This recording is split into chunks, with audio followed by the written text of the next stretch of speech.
What is the best edition of Ulysses to be reading? That is a question for which there is no answer. There is your favourite edition. And I'll give you my idea of what my favourite edition to read is, but that's not nearly as highbrow as it might sound, but it's probably the most correct answer. Firstly, there have been a number of different publications. It's got an odd history. The original publication was in 1922, published by Shakespeare and Co., Sylvia Beach's bookshop in Paris. Now, I say Sylvia Beach's bookshop in Paris because it was a bookshop. It was not a printing house. It was also in Paris, so it meant that the novel was sent out to people who were in France to publish. There were only, I think, maybe it was 100 copies. I can't remember how many copies. There weren't an awful lot of copies printed of this first edition. And let's put it this way. Translating English to French is difficult, especially if you don't speak English. So reading this can be combined with the fact that there's numerous elements of difficulty with it. He doesn't use words that are actually words, meant that there are untold errors in it. Numerous errors apparently exist within the original production, or the original edition. Basically, it was published on Joyce's 40th birthday, and apparently, now I have the thing in front of me, 1,000 copies and 100 signed copies. So, if you've got that, that is definitely the best edition to own. I wouldn't read it. I would let it accrue money and then sell it on to some lunatic who's got more money than sense. Or you could donate it to me. That's completely your own edition. The first English language edition, i.e. published by English-speaking people, was in 1922. And it was the Egoist Press, and it didn't, it got about a bit. There was a not pirated version in 1929. Then I think there's the Odyssey Press, which is based in Germany, oddly enough, in 1932, which published over 2 volumes. It's a big book. It's a thick book. This is one edition, thick-wise. So, that Odyssey edition had been revised by Stuart Gilbert, who was a friend of Joyce's, and it was meant to correct many, many errors. It still has a lot of errors, but by the 4th edition, it's still believed to be the most error-free version so far. 1934, there's an American edition from Random House, and it's the one that was published after the famous court case, the United States against one book called Ulysses, which was whether the book is obscene or not. It isn't, according to the United States, and I'm not going to disagree with them on this one point. Then there was a publication in 1936 from the Bodley Head, and then we get to the start. We start to get to where we need to go. The Odyssey Press version of 32. That's a good, solid version. The Bodley Head / Random House ones of 1960-61, which are basically the same edition. So your standard American Modern Library one, which is under the imprint of Random House, that or the Bodley Head is fairly solid. Then there is the Gabler edition, which came out in 1984, and that was the critical and synoptic edition, and there was so much made of how correct it was and how much better it was. There was so much back and forth and back and forth. This was like this literary scandal that went on for about 10 years. And eventually, the people who published the Gabler edition, and this, by the way, is what your typical Gabler edition looks like. The people who published this edition were Random House. Eventually, in 1990, after 6 years of scandal about it being, this adds more errors than there were originally, and so forth, they decided, we're done with that. And they went back to their 1961 Bodley Head / Random House edition. And then we have in the early 2000s, I think it's 2002, Dennis Rose published the Reader's Edition of Ulysses. And that fixes spelling errors, by which I mean it makes all the spelling more standard and more easy to read. And, oh God. it's a weird thing. I would say there is no error-free, as we like to put it, version of Ulysses.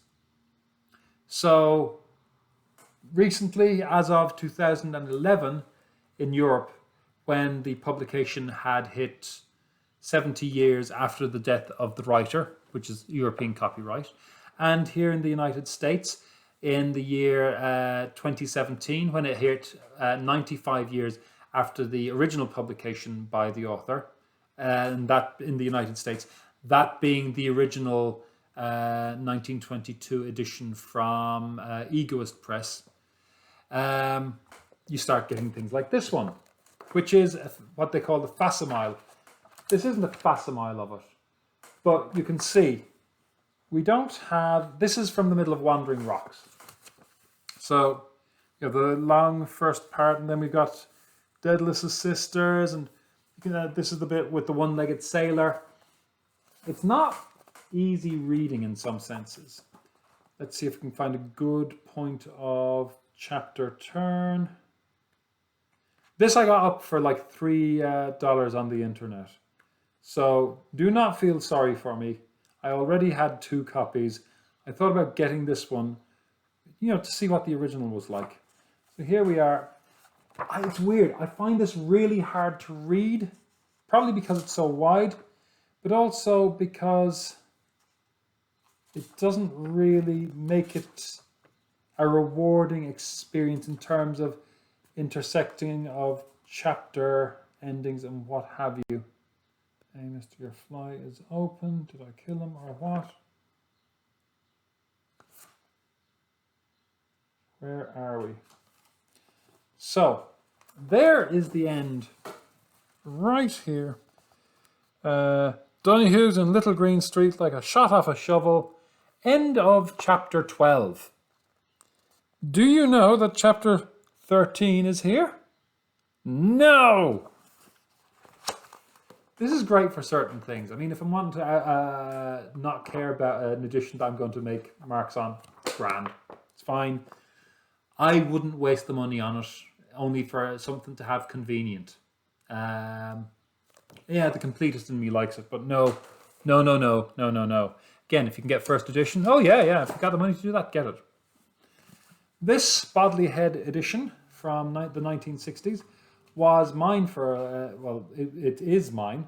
It was my mother's originally. This is the 1967 edition of print of it. And you can see, again, here we are from Wandering Aeolus. It is as you would expect. It's readable, it's legible, it's figurable, outable. If we go further back, there's a good example. This is how they manage the chapter changes, which is okay. I personally don't need the number of the chapter, to be honest, at this stage, but I've been reading it for donkey's years. So I've been reading this. I think I may have had this now at this stage. Not quite. My mother has had this slightly longer than I had it. This is a good edition. It works for me. You can get plenty of different good editions, by the way. This one, for all its errors, I like. It's got terrible binding, by the way. So don't get what this thinking your binding's going to be great. Look at that. That's a disaster. There's another example here. Yeah, look at that falling apart. However, look at that. A big 2 to denote a different chapter. The number 4. There's things about it I like, and there's things about it I dislike. I really do like the large size pages. I like the, I do like the numbers. I don't need them, but I do like them. And the fact that a chapter starts on a separate page. What I don't like, I hate the binding on it. I mean, maybe there's a later edition. Which edition is this? Or later printing that's better. But it does feel very schlockily done. Yeah, this was originally published in 84, so this is the 86 text. No, it's a 1993 one because there's an afterword that's copywritten in this. Ultimately, I think if I had any choice, I might plumb for the old Penguin edition with the green spine. But honestly, it's all online now. You figure what's best for you. If you want something meaty, that's great. The hardbacks has something going for it. Even this yoke has a lot going for it. You can get it online if you'd rather do it by Kindle. It's free. It's the first edition because, copyright. But you can get the first edition online. You don't need Dennis Rose or Hans Gabler or Bodley Head or anything like that. At the end of the day, the story is the story. The errors in it aren't going to be subsumed within the whole problem of the difficulty of some of the words he creates. Again, don't worry, it's not Finnegan's Wake. Much easier to read than that. Pick what works for you. And trust me, don't worry. If the Dennis Rose one is the one that works for you, then go with the Dennis Rose one. If you want to read it off your phone, read it off your phone. Pick up a good audiobook. I would imagine Jim Norton, who's read most of Joyce, has probably recorded the whole of this at some point. I think Frank Delaney might have as well. So you might pick it up as an audiobook either. The main thing is, read it for your enjoyment. Don't read one edition because, it's marginally better than another in terms of the way it spells good in chapter 17. Nah. Find what works for you. That's, as I consider it, the Joyce way. Those girls, those lovely seaside girls, all dimples, spires and curls, your head it simply whirls. They look all right, complexions pink and white. They've diamond rings and dainty feet, golden hair from Regent Street, lace and grace and lots of face, those pretty little seaside girls.